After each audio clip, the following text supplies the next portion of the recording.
Rodrigo, eu sou também um dos pastores aqui dessa comunidade, da Igreja Presbiteriana Chácara Primavera. Eu sou o pastor responsável pelo campo de Barão e hoje eu estou muito feliz por estar aqui, podendo mais uma vez estar conversando com vocês nessa série que a gente tem falado sobre um caminho para a verdadeira felicidade. Felicidade no nosso tempo é algo que, de fato, a gente tem ouvido muito. Afinal de contas, isso é perseguido por todas as pessoas e acabou se tornando até mesmo um grande negócio. Afinal de contas, felicidade no nosso tempo é uma coisa que foi até parar na latinha de Coca-Cola.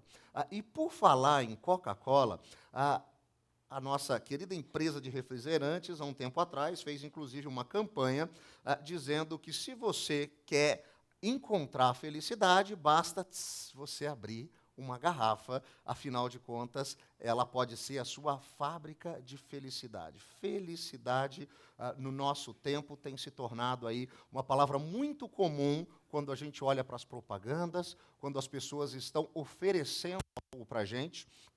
Algum tempo atrás, uma grande rede de supermercados, ela fez uma campanha publicitária intitulada Gente Feliz, onde ela falava sobre essa questão da felicidade, como nós poderíamos ser felizes.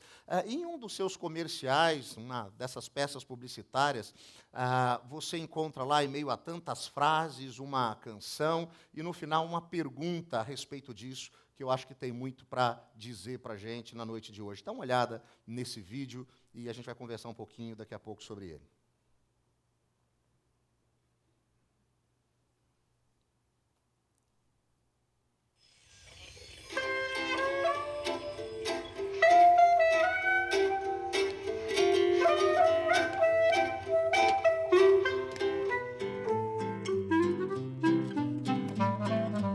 O que faz você feliz?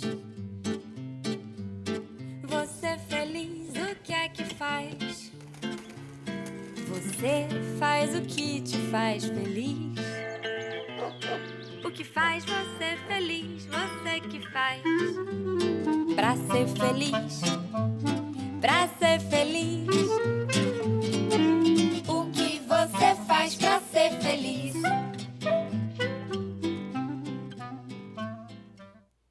A pergunta é essa: o que você faz para ser feliz? Eu diria que no nosso tempo, onde a felicidade tem se tornado um business, onde a felicidade tem se tornado um grande negócio, muitas vezes a nossa felicidade está ligada com aquilo que a gente pode ter, com aquilo que a gente pode comprar, ou aquilo que a gente quer comprar para se sentir, nem que seja por alguns instantes, feliz. E nessa direção, a gente pode pensar que se a gente conseguir trocar de carro, talvez um Porsche desse resolva a nossa situação, né? Eu acho que eu estou satisfeito com um desse. Eu vou me sentir um pouquinho mais feliz. Às vezes você não liga muito para carro, o seu negócio é fazer aquela viagem que você está planejando, então um pacote de viagem onde você vai poder relaxar e aí sim você vai se sentir realizado, feliz, vai ser muito agradável, ou talvez, quem sabe, você está precisando mesmo daquele iPhone 6 Plus, que mal cabe na sua mão, tamanho ele é, e se você tiver um desses, você vai se sentir realmente feliz. Ou ainda, aqueles que curtem uma música, vão pagar talvez um pouco caro para um ingresso, para ver um show com um monte de banda que você nunca ouviu na vida, mas todo mundo vai estar lá e quem sabe isso faça de você um pouco mais feliz. Naquilo que eu posso ter, naquilo que eu posso comprar, naquilo que eu posso ter na minha casa, nem que seja uma nova máquina de Nespresso, afinal de contas, um cafezinho a essa hora ia muito bem. Agora, pensando nesse aspecto de felicidade, como a felicidade tem se tornado um grande negócio, um grande business no nosso tempo, eu me deparei com uma coisa essa semana que vai um pouquinho no contraponto disso.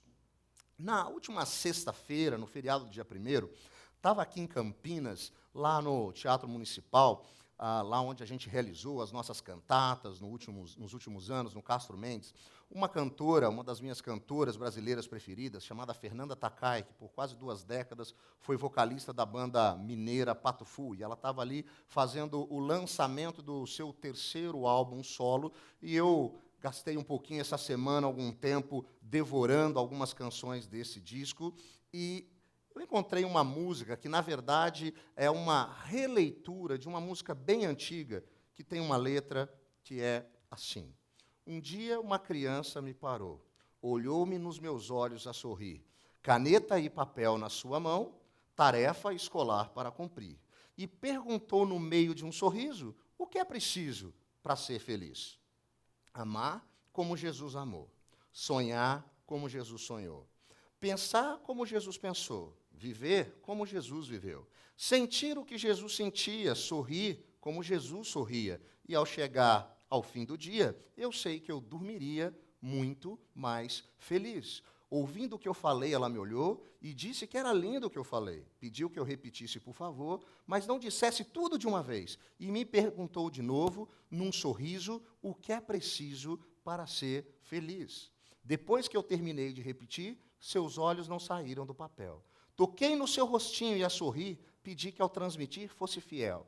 E ela deu-me um beijo demorado, e ao meu lado foi dizendo assim: amar como Jesus amou, sonhar como Jesus sonhou, pensar como Jesus pensou, viver como Jesus viveu, sentir o que Jesus sentia, sorrir como Jesus sorria, e ao chegar ao fim do dia, eu sei que eu dormiria muito mais feliz.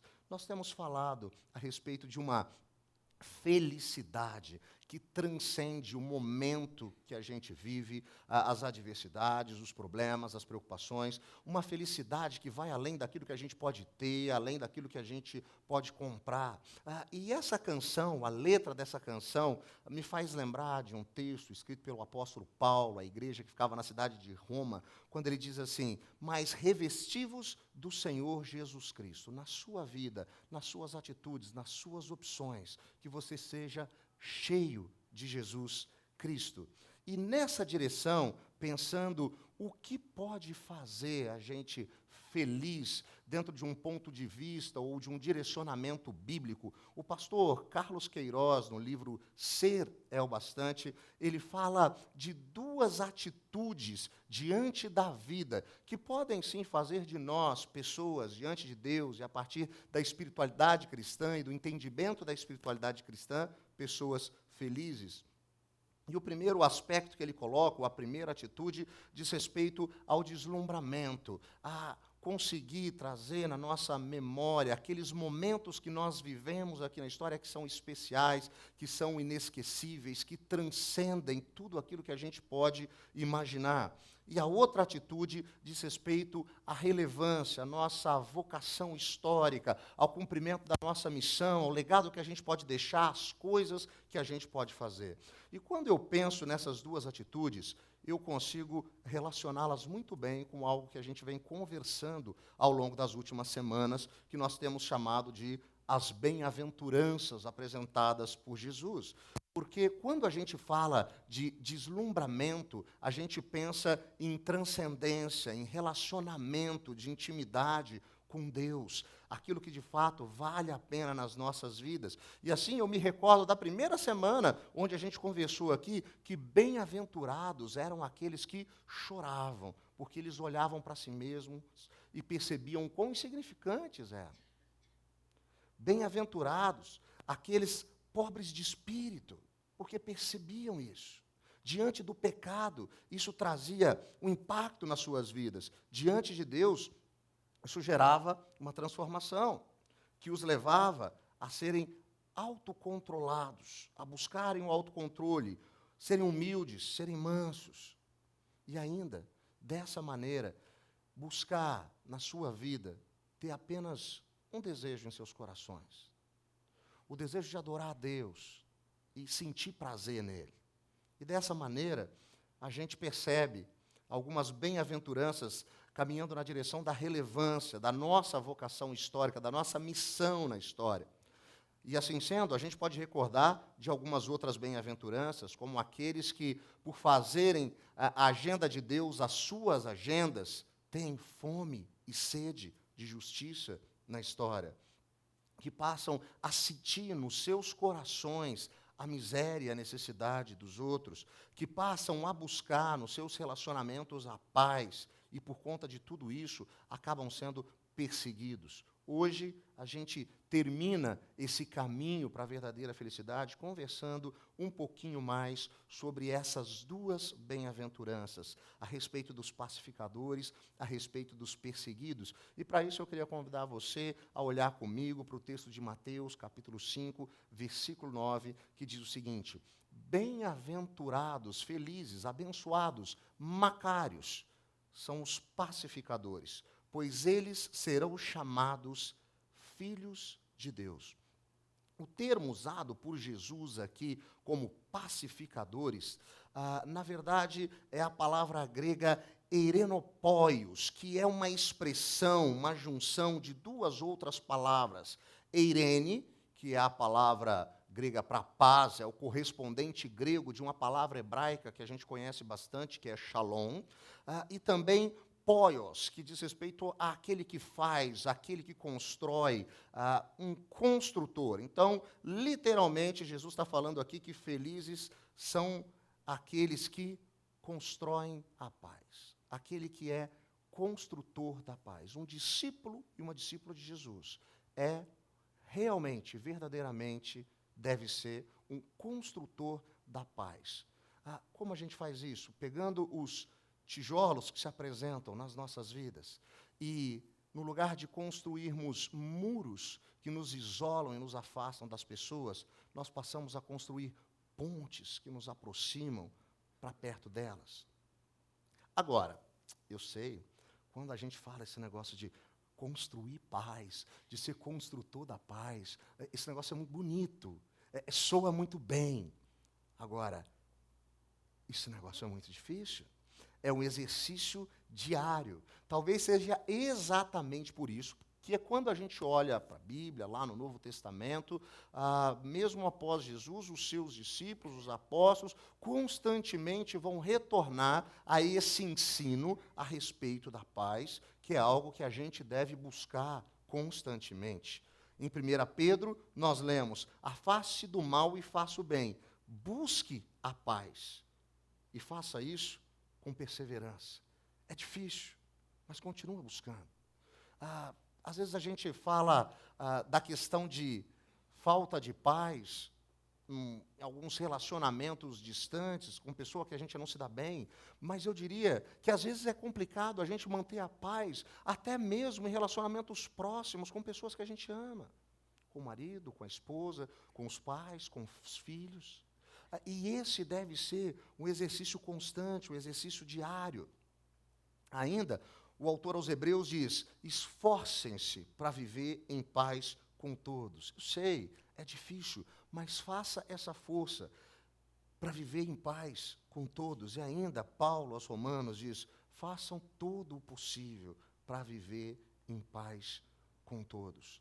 Exercícios diários de perseverança, de determinação, para a gente viver efetivamente a paz, para a gente viver efetivamente como construtores da paz. Pensando nisso, pensando em algumas atitudes práticas para nós, construtores da paz, nós podemos olhar para um outro discurso de Jesus, ou uma outra fala de Jesus dentro desse mesmo discurso conhecido como o Sermão do Monte, onde Jesus diz o seguinte: mas eu lhes digo, amem os seus inimigos e orem por aqueles que os perseguem, para que vocês venham a ser filhos de seu Pai que está nos céus. Porque Ele faz raiar o seu sol sobre maus e bons, e derrama chuva sobre justos e injustos. Se vocês amarem aqueles que os amam, que recompensa vocês receberão? Até os publicanos, os cobradores de impostos corruptos fazem isso. E se saudarem apenas os seus irmãos, o que estarão fazendo demais? Até os pagãos, aqueles que não vivem nenhuma religiosidade, fazem isso. Jesus está falando aqui de atitudes muito práticas para nós, construtores da paz, que de fato não são fáceis. Ele está falando do amor àqueles com quem a gente não se dá bem. E ele fala isso de maneira muito prática, porque sabe o que ele diz para a gente fazer em demonstração de amor, entendendo que amor é muito mais do que um sentimento, uma sensaçãozinha gostosa no coração, mas diz respeito às nossas atitudes? Ele diz: orem pelos inimigos. E deixa eu te dizer uma coisa, a oração aqui pelo seu inimigo não é aquela queima ele, Jesus, né? Não é isso. Deus leva, né, daqui o quinto dos... Não é isso. Ele está dizendo de você orar. E olha o que Jesus mesmo fala depois da oração. Porque Deus faz raiar o seu sol sobre maus e bons e derrama chuva sobre justos e injustos. O próprio Deus age graciosamente, cuidando, mesmo daqueles que são maus, mesmo daqueles que são injustos. E se eles têm alguma coisa de bom para experimentar na história, é única e exclusivamente por conta do cuidado de Deus. Mas ele continua dizendo assim: saúdem os inimigos. E mais uma vez, não é aquela coisa falsa. Aqueles que têm filhos aqui, crianças ou adolescentes, você está indo a algum lugar, você fala para o filho assim, ó, chega lá, cumprimenta todo mundo, né? Aí chega a criatura lá e, oi, né? Cumprimentei. Não é isso. Jesus está falando num contexto judaico onde saudar era um negócio efusivo, dizia respeito a abraçar, beijar. Mostrava intimidade. É isso que ele está falando. Agora, a promessa que vem aqui diz respeito àqueles pacificadores, construtores da paz, que serão chamados de filhos de Deus. E aqui, ser chamado de filho de Deus, literalmente, é ser conhecido como um filho dele. É carregar o nome de Deus, assim como nós carregamos o nome, o sobrenome da nossa família, é exatamente isso que Jesus está dizendo aqui. Aqueles que carregam o nome de Deus como herdeiros dele. E toda vez que eu penso nisso, eu não consigo esquecer da fala de um pastor americano chamado Michael Gorin, que esteve o ano passado na conferência do CTPI com a gente, onde ele contou uma história que o pai dele, né, viveu a sua vida em uma cidade pequena, onde ele era uma pessoa muito honesta, temente a Deus, e ao longo da sua vida, ele construiu aquilo que ele tinha mais importante, o seu nome. Como uma pessoa séria, honesta. E ele conta que durante a sua juventude, adolescência e juventude, ele se afastou de Deus e teve uma série de atitudes complicadas. Em um determinado momento, ele estava em um ginásio esportivo com alguns amigos, fazendo uma bagunça, quebrando um monte de coisa, e de repente chega um cara para ele e diz assim: você não é digno de carregar o sobrenome que você carrega. Você não é digno de carregar o nome do seu pai. Ele disse que aquele negócio foi extremamente impactante para ele, que mudou a trajetória de vida dele, fez com que ele pudesse repensar a sua vida, repensar suas atitudes e se aproximar novamente de Deus. Será que as pessoas, quando elas olham para as nossas atitudes, em momentos de conflitos, em momentos de falta de paz, e elas nos conhecem como filhos de Deus, será que elas enxergam isso em nós? Agora, se a gente está falando de ser construtor da paz, eu diria que para a gente poder construir paz, para a gente poder dar paz para alguém, oferecer paz para alguém, a gente precisa estar em paz. Eu não posso oferecer nem dar para ninguém aquilo que eu não tenho. Então, eu preciso estar em paz. E quando eu pesquiso a palavra usada por Jesus, ou a expressão usada por Jesus aqui no Novo Testamento e na Bíblia, eu encontro essa junção de construtor da paz, né, de Eirene e Poiós, novamente em um texto do apóstolo Paulo, em Gálatas, capítulo 1, onde ele diz o seguinte: e por meio dele, por meio de Cristo, Deus reconciliou consigo todas as coisas, tanto as que estão na terra, quanto as que estão nos céus. E aqui, eirenopoiel, estabelecendo a paz pelo sangue derramado na cruz. Paulo está deixando aqui muito claro o grande problema que nós, enquanto seres humanos, temos. Nós vivemos em uma rebelião, em uma guerra contra Deus. Porque a humanidade faz a opção de, apesar de ter sido criada por um Deus que fez tudo de maneira maravilhosa, que é todo-poderoso, a humanidade faz essa opção de virar as costas para Deus, por fazer as coisas do seu jeito, de optar pela autonomia.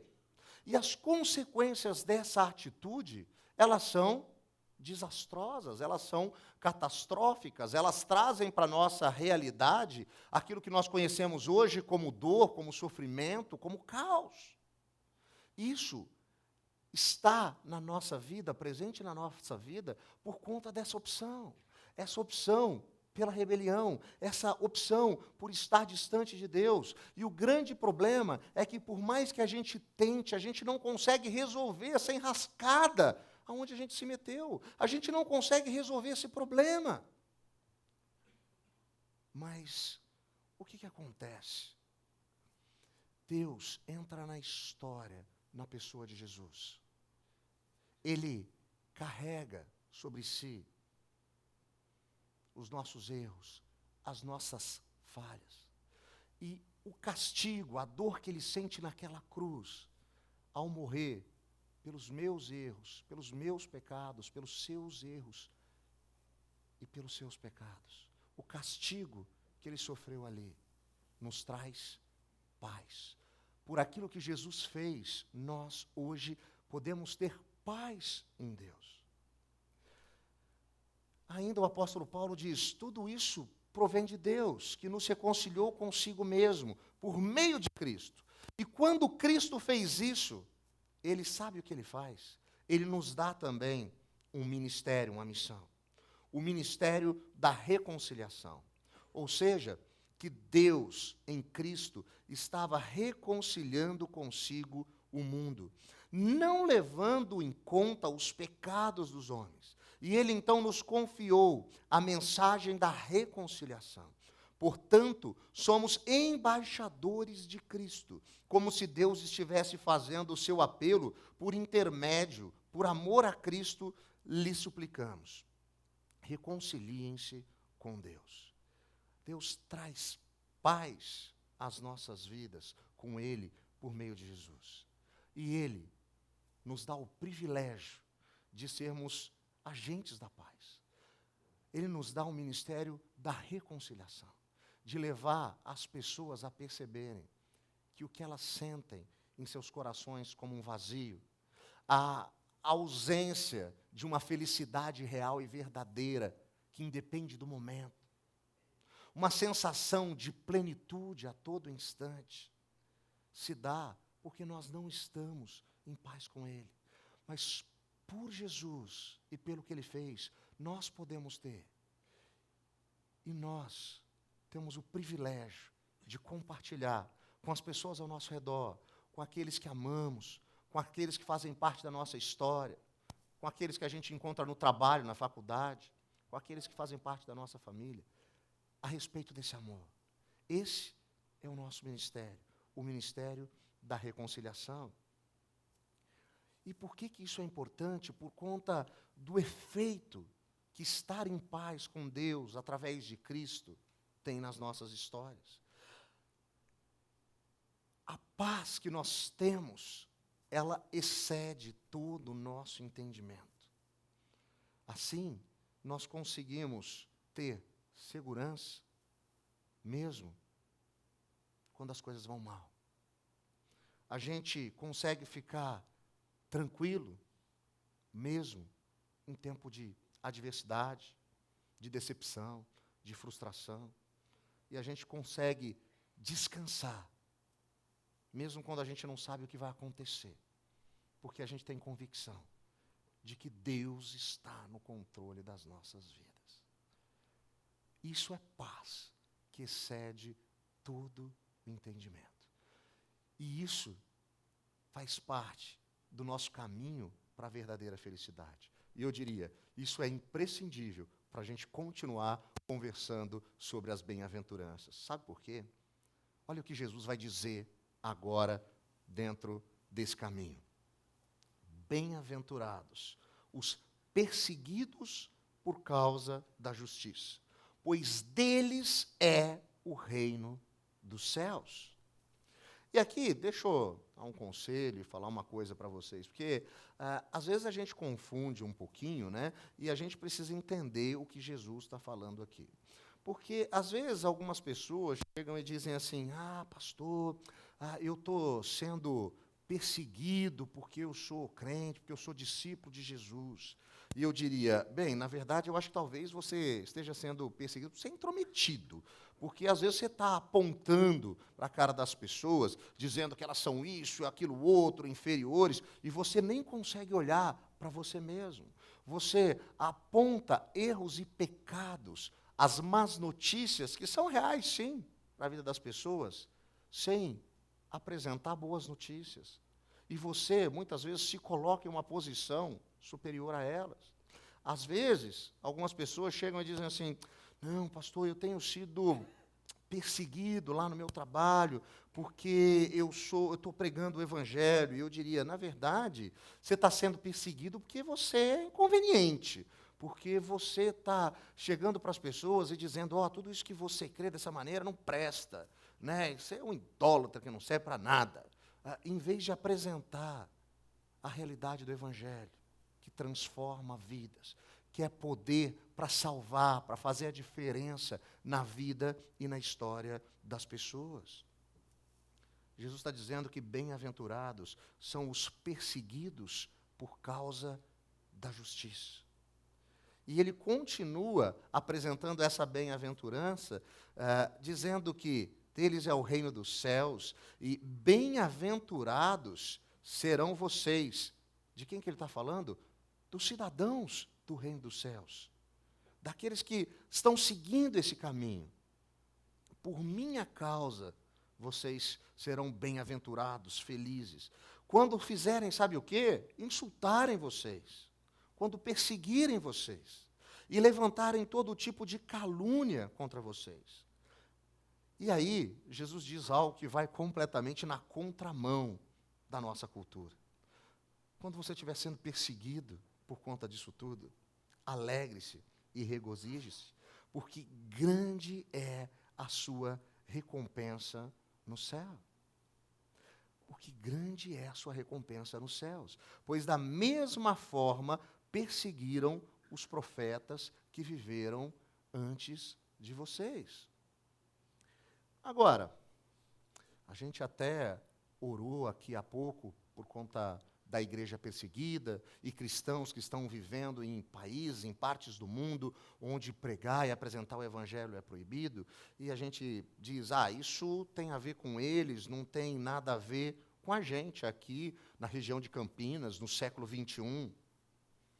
E eu queria fazer uma pergunta para você. Por que nós talvez não estejamos sendo perseguidos?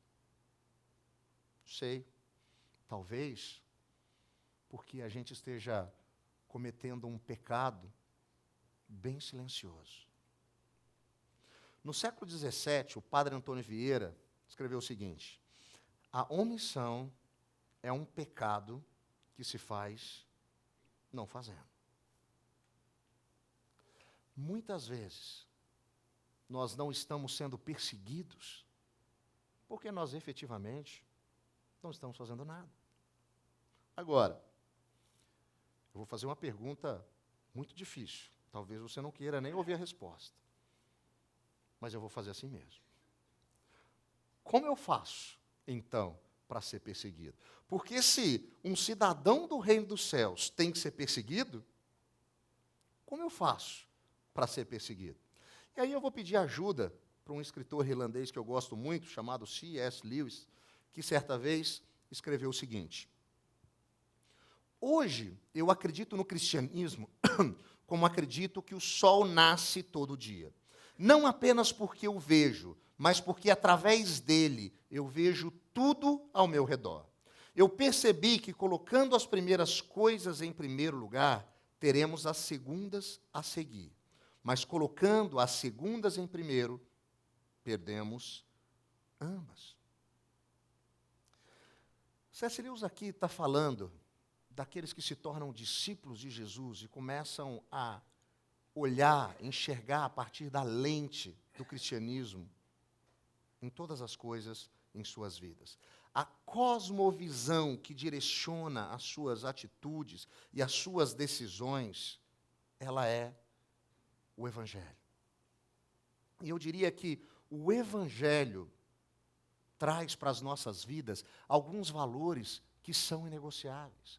Quando nós somos constrangidos, impactados pelo amor de Deus, quando somos apresentados ao Evangelho, esse negócio mexe com a gente. E esse negócio traz alguns valores para as nossas vidas. E esses valores são inegociáveis. E aí, quando nós temos valores inegociáveis nas nossas vidas, e nós olhamos para a cultura ao nosso redor, que tem alguns valores bem diferentes dos nossos, sabe o que acontece? Há um choque. Há um choque entre dois sistemas, que têm valores bem diferentes e são irreconciliáveis. Isso é natural. Porque se eu olho para as coisas ao meu redor, para tudo na vida a partir de uma direção específica, que é a cosmovisão cristã, que é a compreensão do Evangelho, que é a minha vida sendo vivida a partir do meu relacionamento com Deus, quando eu estiver vivendo isso, isso vai entrar em choque com alguns valores da cultura, com alguns valores do nosso tempo. E sabe o que isso vai gerar? Perseguição. É natural. Então, eu diria que olhando para essa fala do C.S. Lewis, primeiro eu compreendo que eu sou perseguido quando, através do cristianismo, eu vejo tudo ao meu redor. Quando eu olho para todas as coisas, para todas as esferas da minha vida, a partir de um único óculos. A cosmovisão cristã. O entendimento do amor de Deus e da graça dele em Jesus. E aí, a gente chega a outra coisa. Eu sou perseguido quando eu coloco as primeiras coisas em primeiro lugar. A gente ouve a sabedoria bíblica nos ensinando: busque em primeiro lugar o reino de Deus, a sua justiça, as outras coisas vão sendo acrescentadas. Então eu passo a entender que o primeiro lugar na minha vida, a primeira coisa que eu tenho que buscar é o reino de Deus. Sabe o que isso vai gerar? A necessidade de eu reorganizar as coisas na minha vida. Eu vou ter que reorganizar os meus desejos. Porque se eu entendo o Evangelho, eu entendo o que é ser um discípulo de Jesus, eu entendo o que é ser puro de coração, ter um desejo só no meu coração, e esse desejo é o de adorar e ter prazer em Deus, isso vem na frente do meu carro novo, da minha viagem, do meu iPhone, até da minha máquina nova de Nespresso.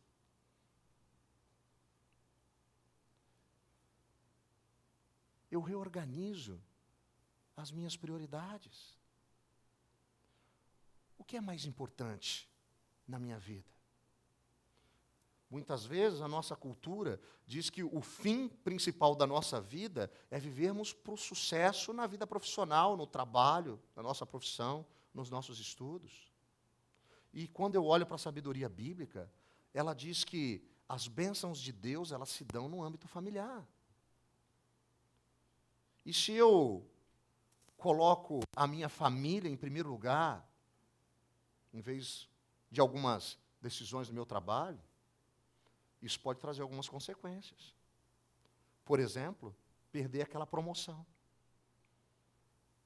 Prioridades. Isso faz com que a gente reorganize os nossos planos. O que eu quero fazer na minha vida? Para onde eu estou indo? Para onde eu estou caminhando? Às vezes a gente vai ter que parar em alguns momentos e decidir, quando a gente estiver elaborando os planos para o próximo ano e para os próximos anos, se o que a gente está buscando é sucesso ou relevância. E isso vai efetivamente mudar as nossas vidas. Isso vai efetivamente trazer perseguição. Eu queria convidar você a olhar agora para um vídeo que a gente vai passar e tentar perceber o que esse caminho na direção de uma verdadeira felicidade, esse caminho que é traçado pelos discípulos e discípulas de Jesus pode causar na vida das pessoas. Trazendo, sim, a perseguição, porque há uma mudança de entendimento de vida, há uma mudança de cosmovisão de mundo.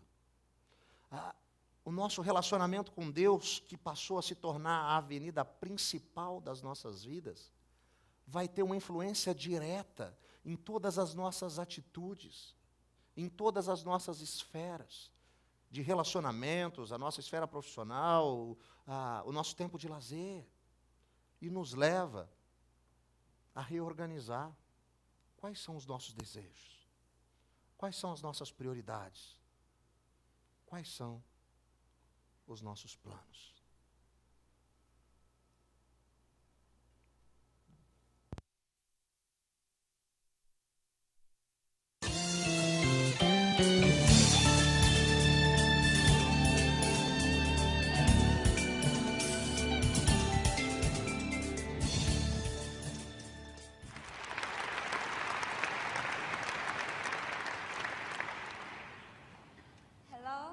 My name is Kyungju Son. I was born in Pyongyang, the capital of North Korea. I came to South Korea in 2009. I am 18 years old and I am currently in my second year of high school. I was the only child of a very wealthy family.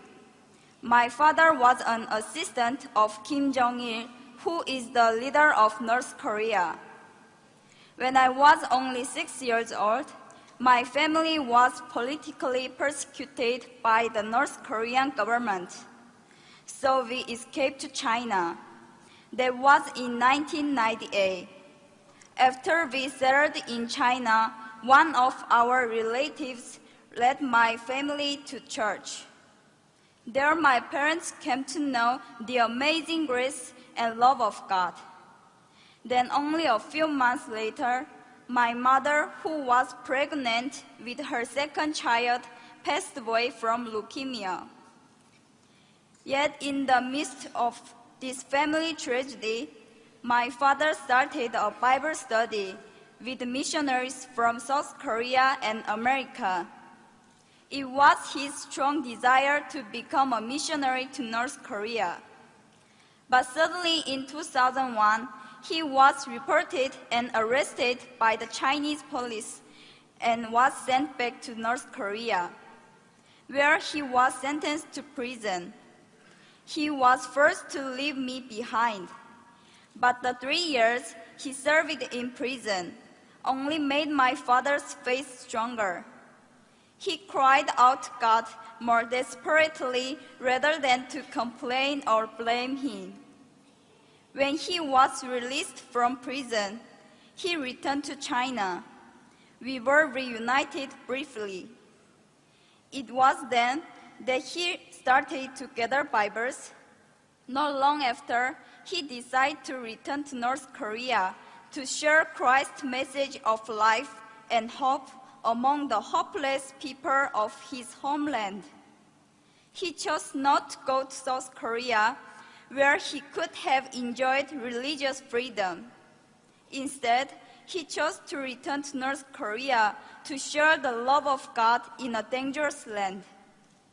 It breaks my heart to tell you that in 2006, his work was discovered by the North Korean government and he was again imprisoned. I have heard no word from my father, nor about him ever since. In all probability, he has been shot to death in public on charges of treason and espionage, as is so often the case for persecuted Christians in North Korea. When my father was arrested the first time in 2001 and was forced to leave me and return to North Korea, I was not yet a Christian. That's when I was adopted by a young Chinese pastor's family. They showed me great love and care. Through them, God protected me. But the pastor and his wife had to go to America in 2007. Shortly after that, I was given the opportunity to go to South Korea.